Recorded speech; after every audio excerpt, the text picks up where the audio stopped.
Last time we spoke about the beginning of Chiang Kai Chek's war against Sun Chuanfeng. Chiang Kai Chek had just conquered Hunan and Hubei, but this caused Sun Chuanfeng to finally act. Chiang Kai Chek's forces preemptively invaded Jiangxi to thwart Sun Chuanfeng's two-pronged offensive and any chance of him linking up with Wu Peifu. Sun Chuanfeng was caught off guard, but managed to toss brutal counterattacks. However, internal disunity amongst the five provinces led to a great weakening of Sun Chuanfeng's campaign. In October, the NRA counterattacked, retaking territory and pushed Sun Chuanfeng's forces back. Sun Chuanfeng's position crumbled further due to rebellions in Jiujiang, where local leaders allied with the KMT.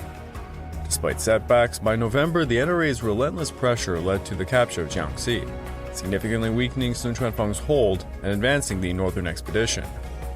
Meanwhile, other NRA forces devastated Fujian's defenders and, shockingly, seized the province as well. This episode is The Northern Expedition Part 3, the Zhejiang Campaign.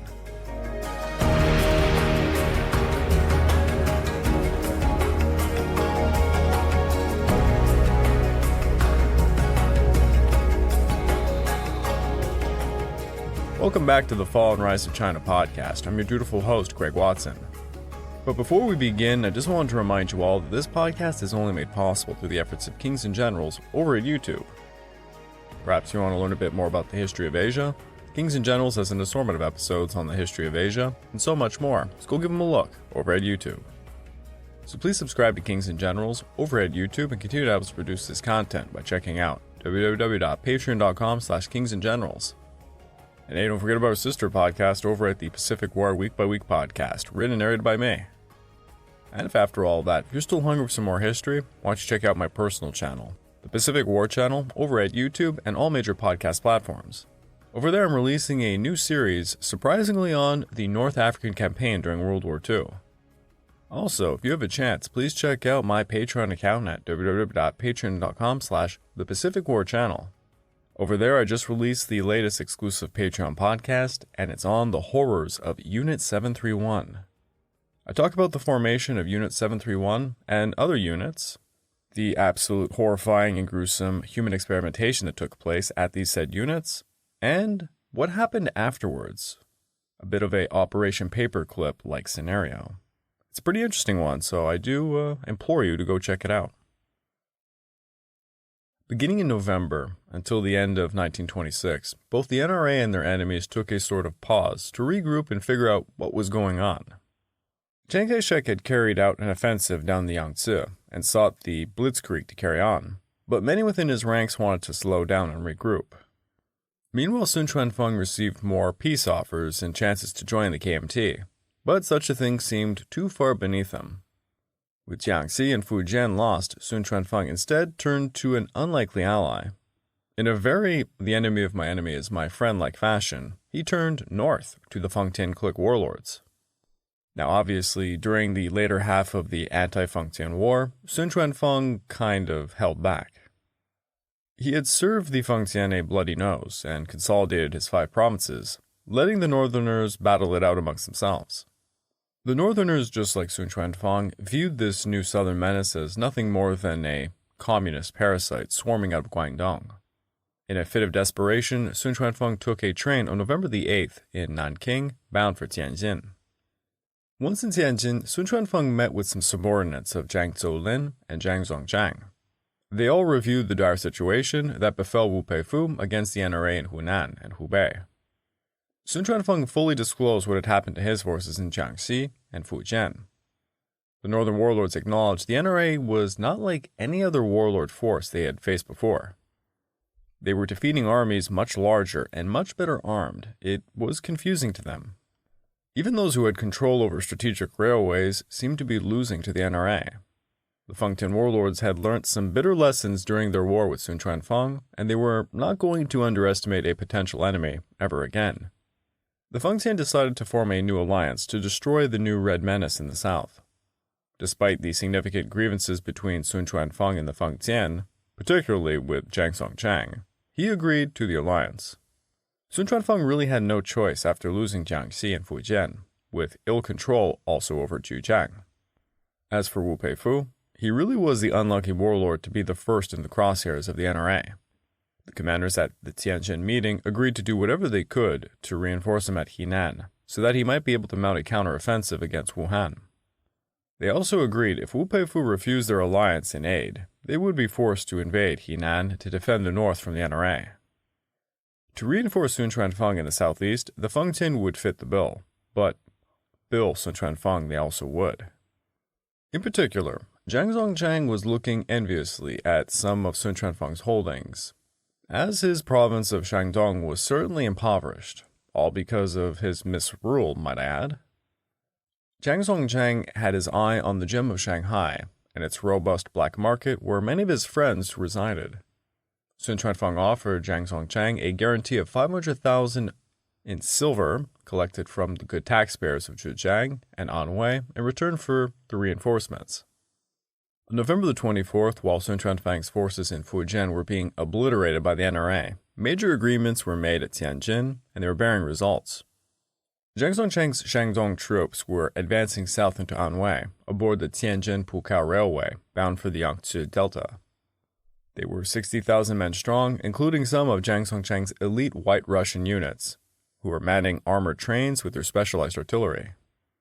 Within just a week's time, they were arriving to the battlefield under a brand new banner, the Anquo-chun, National Pacification Army. Chang Zuolin came up with the name. The idea behind it was to make it seem like they were fighting a war to achieve peace against the evil Red Horde. Zhang Zuolin took the authority as commander-in-chief, and he appointed Sun Chuanfeng and Zhang Zongchang as his deputy commanders, whose new HQ would be in the Pukou-Nanking area. Then Zhang Zuolin proclaimed to the people of China that he would promise to save China from the Red Menace. The new National Pacification Army was a whopping 500,000 men strong. Sun Chuanfeng's portion of this grand army was, of course, the weakest link, as he had just been battered by the NRA. Sun Chuanfeng was still obsessed with retaining his five-province empire, and that desire would greatly hinder his management of the war. As Shandong troops arrived, they found not a grand welcoming from the local populations. They, of course, had terrible reputations and were the very people who had molested Southeast China during the Jiujiang-Fengtian War. The CCP and NRA would exploit the Southeast Chinese people's hatred towards the Northerners. Within Jiangsu and Shanghai, the people of Shandong, or Shandongers, Shandongnese, I'm going to go with Shandongers, but I'm pretty sure I just made that up, forced the locals to accept the Zhang Zongchang banknotes, literally worthless pieces of paper. Because let us all remember, Zhang Zongchang prints more money than Justin Trudeau. The CCP and KMT began propaganda campaigns playing off the situation to tell the people the Northerners were going to basically just rip them off. Sun Chuanfeng could see exactly the sort of game the CCP and KMT were playing at, and he increased his persecution of them within his territories. Now, although Sun Chuanfeng had certainly been weakened, Chiang Kai Chek was not in a good enough situation to follow up his Jiangxi and Fujian victories. Chiang Kai Chek had moved his HQ to Nanchang, and he was quite nervous about some looming issues within his ranks. He had already postponed the northern expedition back in July of 1926 when strikes broke out against Hong Kong. In November, word spread that strikes were yet again occurring in Guangzhou, particularly at the Guangzhou-Hankou Railway. The strikes at the railway were spreading up into Hunan. Over in Guangzhou, the Cantonese workers at the Zhejiang and motor arsenals were striking as CCP members were agitating sailors and Navy unions to join in. The workers were demanding higher wages, clearly taking advantage of the fact the NRA were at the front lines. Chiang Kai Chek ordered the head of the NRA political department, Tang Yenta, to travel from the front lines back to Guangzhou to see if he could quell the madness. Throughout November, a lull occurred, but it broke suddenly in December as strikers armed with pickets began closing up rice shops and the banks. Reports came to Chiang Kai Chek at the front, greatly worrying him about his war material situation. A lot of what they produced came out of Guangzhou, and it seemed under threat. On December the 8th, Chiang Kai Chek made a speech talking about how issues were coming about because of conflict within their first united front.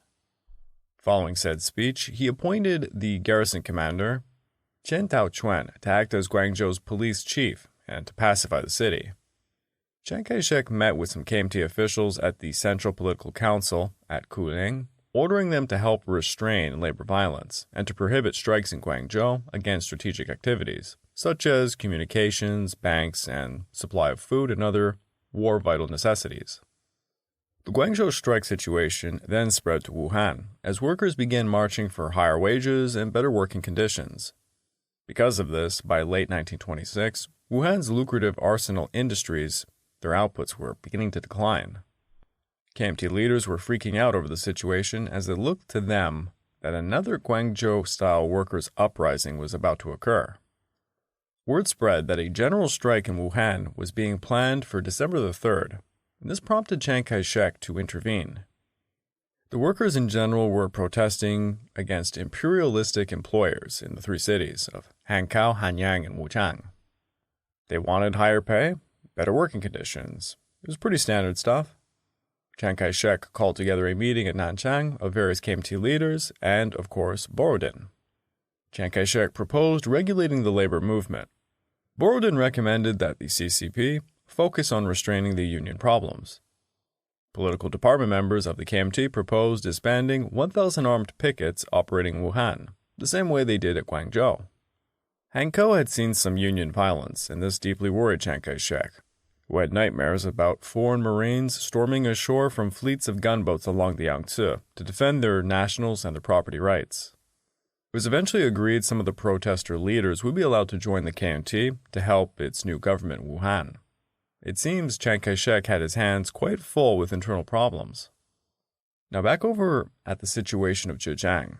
Despite the rather hilarious failure of Xia Chao's rebellion, if it could be even called such a thing, Sun Chuanfeng's troops had taken a firm station at Jiujiang to maintain the peace. While the violence had cooled down, the sentiment of the people of Jiujiang had certainly not. During late October, Sun Chuanfeng's troops had swarmed Jiujiang, trying to create a regime that would pacify and try some kind of conciliation with the provincial feelings. Zhou Fengqi had been transferred back to Jiujiang, mostly because Sun Chuanfeng wanted to get him and his division the hell out of Jiangxi's battlefield, because he was doing a terrible job, to be honest. Sun Chuanfeng hoped his provincial lieutenants would prove better defenders if they were defending their homeland as well. He also began a propaganda campaign spreading word that the Cantonese forces were brutalizing the civilians everywhere they invaded. He said things like the Cantonese sought to break the traditional family system, that they were all merely communists in disguise, and such. Sun Chuanfeng also brought Chen Yi and his division back to Hangzhou, and by October the 31st, he was appointed Zhejiang's new civil governor after Xiao Chao's head was cut off. Simultaneously, Sun Chuanfeng kept his own personal retainer, Liu Xiangting, the military governor of Zhejiang. Now, as Zhou Fengqi was heading back to Zhejiang, he came to Shanghai where he proclaimed to the people that Sun Chuanfeng had placed him in charge of defending the province against the Cantonese invaders. When he arrived to Hangzhou, Zhou Fengqi stated publicly he had no sympathies for the KMT revolutionaries. Why he did this was because many rumors had been spread that he had deserted the Jiangxi fight to defect to the KMT, which of course was 100% correct. On November the 25th, Zhou Fengqi spoke publicly about his dead mentor, Xiao Chao, and he stated, "I would sacrifice anything for Jiujiang. Neither the Northern Army nor the Southern Army are my friends, and any who invade Jiujiang automatically become my enemy." Now, Sun Chuanfeng's surprising move to ally himself to Jiang Zolin had greatly shocked and scared the southeastern population. The Fengtian northerners were, of course, the brutes who had hurt them. Thus, Sun Chuanfeng had become kind of a double-edged sword. He was saved by the Fengtian reinforcements, but his 5 provinces' populations deeply resented this. For those in Zhejiang who sought autonomy, it looked a lot like the KMT were a much better option going forward. Chiang Kai Chek was well aware of the situation, and he exploited it. The KMT began offering peace agreements not just to Sun Chuanfeng, but also to independent bodies within Jiujiang, such as the All-Jiujiang Association and the All-Jiangsu Association in Jiangsu. There was also KMT members in Jiujiang, such as Cai Yunpei and C.T. Wang. These 2 guys were responsible for writing the Zhejiang Autonomous Constitution of 1921. Within the safety of the Shanghai International Settlement, they proposed a new federal system within which the provinces would be able to handle their own affairs and be represented by a national assembly. In December of 1926, they began negotiating with Sun Chuanfeng over in Nanking and the KMT. Sun Chuanfeng could see he was losing Jiujiang because of his alliance with Jiang Zuolin. Thus, he made a tremendous gamble. He simply gave Jiujiang its independence. He did so hoping the province would continue to support him against the perceived Red Menace. He ordered Chen Yi to declare the province independent just before the KMT had planned to release some propaganda proclaiming Zhejiang was under tyrannical rule by northerners. Chiang Kai Chek then tried to counter the situation by declaring the NRA would not enter Zhejiang if they simply broke ties with Sun Chuanfeng and no northern troops were within their borders. Sun Chuanfeng had already declared the northern reinforcements would defend Zhejiang, Jiangsu, and Anhui, and of course this would mean tax hikes to pay for their protection. Yet again, the Zhejiang revolutionaries assembled in the Shanghai International Settlement, planning to create an independent provincial regime. On December the 8th, they elected a provincial government committee, notably in a form favored by the KMT. Amongst the nominees, some were men responsible for fermenting the Ningpo Rebellion of 1924. That smaller rebellion had seen some local gentry attempt to self-rule against the northern warlords, ruling them at Hangzhou. There were a few KMT members, such as the ex-Zhejiang governor, Chang Zonghui. Chen Yi and Zhou Fengqi were elected to the 9-man committee, and the Guangzhou agent, Ha Shulun, was working behind the scenes to direct matters against Sun Chuanfeng. On the 11th of December at Shanghai, Zhou Fengqi declared his defection to the NRA in a true modern-day politician-like fashion. His declaration, of course, added fuel to those wishing to break with Sun Chuanfeng. He soon set up a new HQ at Jiuzhou, and he was promoted to commander of the 26th NRA Army. The KMT then descended upon Chen Yi, trying to bring him into the fold. The Provincial Assembly chairman and head of the Hangzhou Chamber of Commerce both proposed forming their autonomous state as part of the KMT and pushed Chen Yi to jump aboard the wagon. Chen Yi traveled to Hangzhou and Nanking trying to see what kind of deal he could land. He was quite the opportunist. Sun Chuanfeng refused to move his troops within Jiujiang at Jiaxing, as Zhou Fengqi had just joined the enemy, and now he had heard word the NRA vanguard had just penetrated the province. On the 17th, Chen Yi defected to the NRA, making his division the 19th NRA Army, and he received promises from Chiang Kai Chek he would get a nice cushy position in Jiujiang once the war was over. On the 19th, the Shanghai Group announced the official independence of Jiujiang from Sun Chuanfeng's 5-provincial empire. They were now an autonomous province and would, quote, first, implement self-government of Jiujiang with provincial personnel. Secondly, oppose militarists who might seek to carve out their own autonomous areas. Third, make public and provincial government affairs.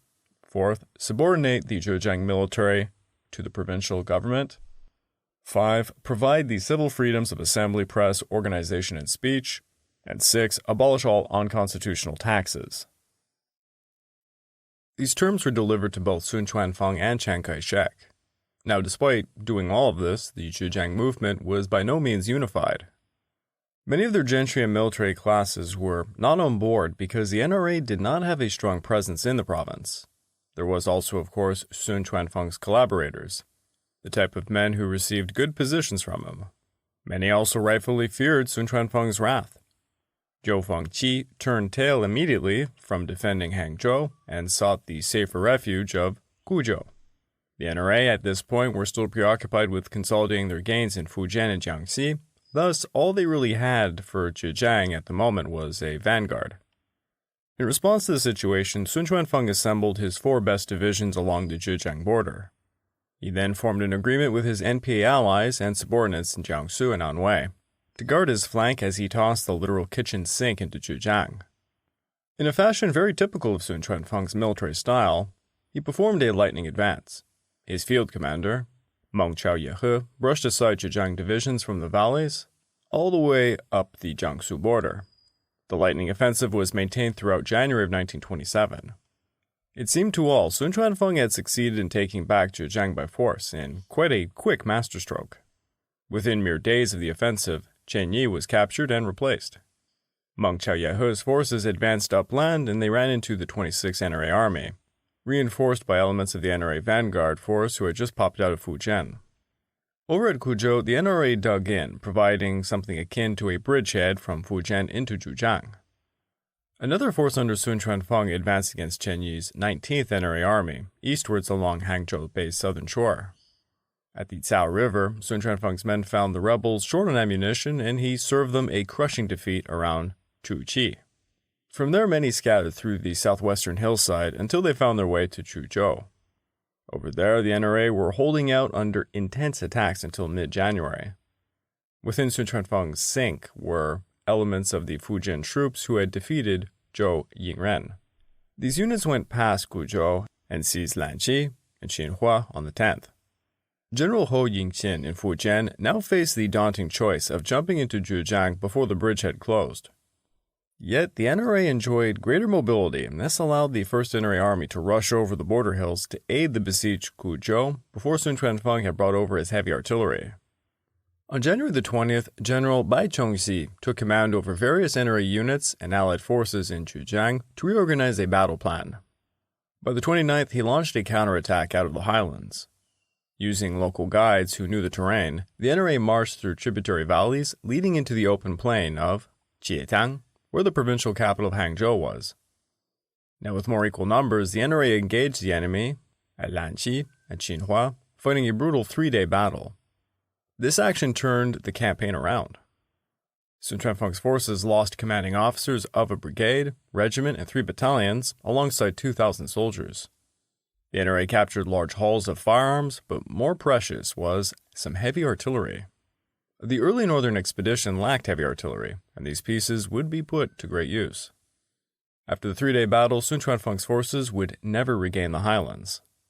Bai Chongxi then divided his force into 2 prongs aimed at Hangzhou. When Meng Qiaoyehe tried to face the NRA through the main valley, he was outflanked.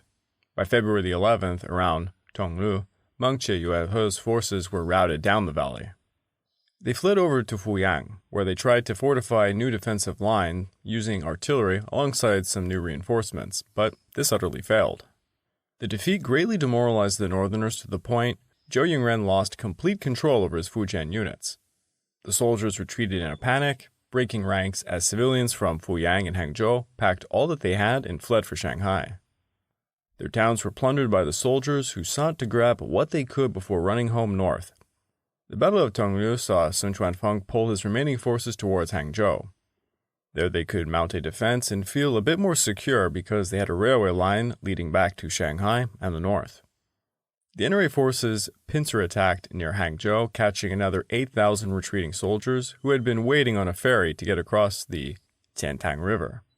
Sun Chuanfeng tossed more reinforcements into Jiujiang, but they were no longer cooperating with his field commander, Meng Qiaoyehe, who was already having problems controlling his Fujian units.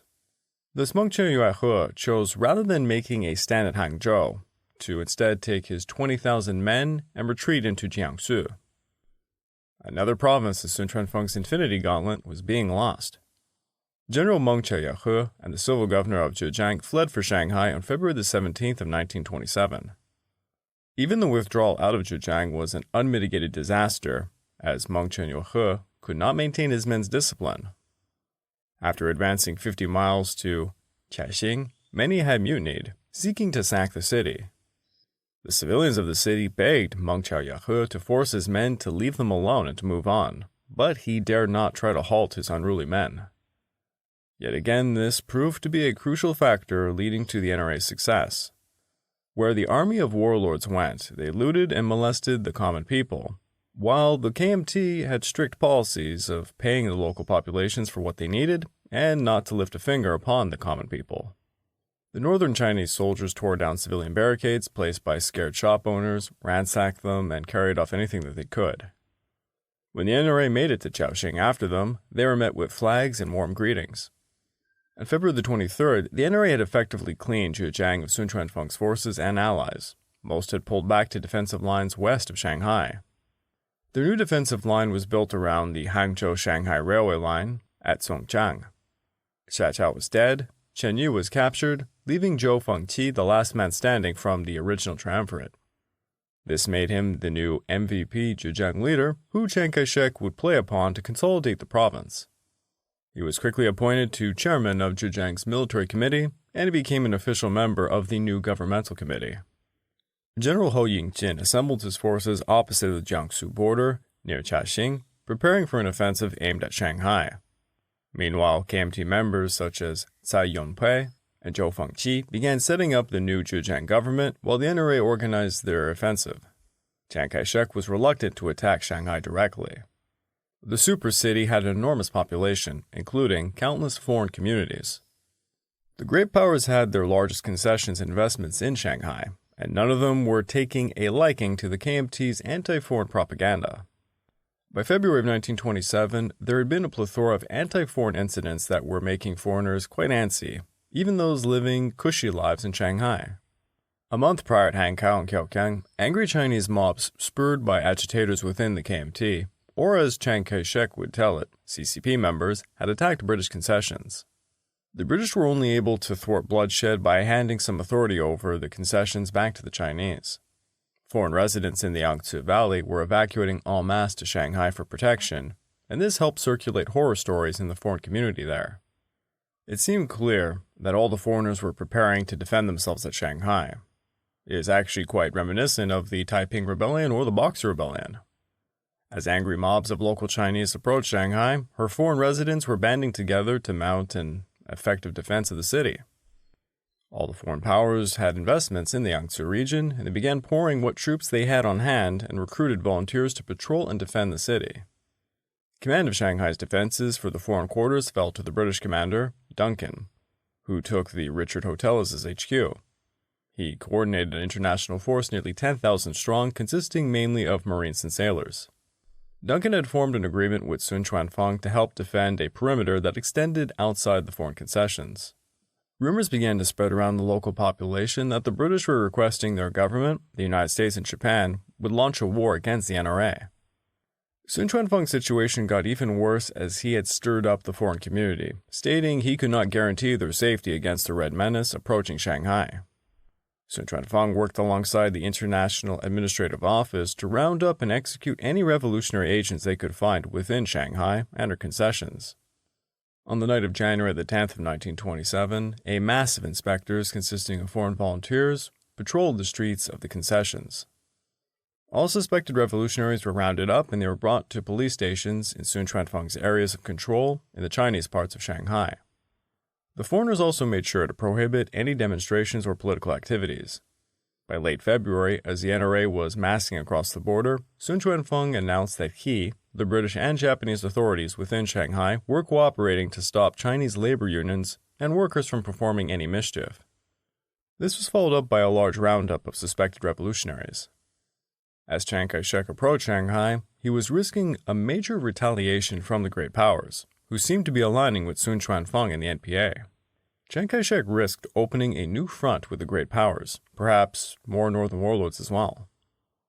There was no way he could face more opponents and Sun Chuanfeng simultaneously. So rather than risk a military confrontation with the Shanghai concessions, Chiang Kai Chek chose another action. Over at Songjiang, lying directly in front of Shanghai, the NRA East Route Army looked like they were preparing a siege of the city. Yet further up the Yangtze, the NRA were actually preparing another offensive aimed at Nanking. If Nanking and her ferries linked to the Tianjin-Pukou Railway fell to the NRA, Sun Chuanfeng would be isolated south of the Yangtze. To be cut off from his vital railway line that supplied him with men and materials from the north was game over.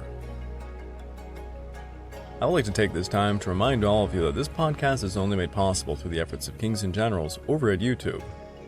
Please go subscribe to Kings and Generals over at YouTube and continue to help us produce this content by checking out www.patreon.com/kingsandgenerals. And hey, don't forget about our sister podcast over at the Pacific War Week by Week podcast, written and narrated by me. And if after all that, if you're still hungry for some more history, why don't you check out my personal channel, the Pacific War channel, over at YouTube and on all major podcast platforms. Over there, I just released a full documentary on the Japanese invasion of Manchuria. Alongside this is a new podcast series covering the North African campaign during World War II. And Hey, if you want even more goodies, why don't you check out my Patreon account at www.patreon.com/thepacificwarchannel. For as little as $2 a month, you get access to the exclusive Patreon podcast, early access to all the content I make, and voting rights for what I will tackle next. This month, the people voted for the horror show that would be on Unit 731, a very gruesome episode. So if you're into the absolute depravities of humanity, why don't you go over and check it out. Chiang Kai Chek's NRA had just kept surprising the world, winning enormous battles against all odds. With basically the rest of China's warlords banded together under the NPA, how could the NRA possibly continue the northern expedition? Would they not be crushed by overwhelming numbers? Only time would tell.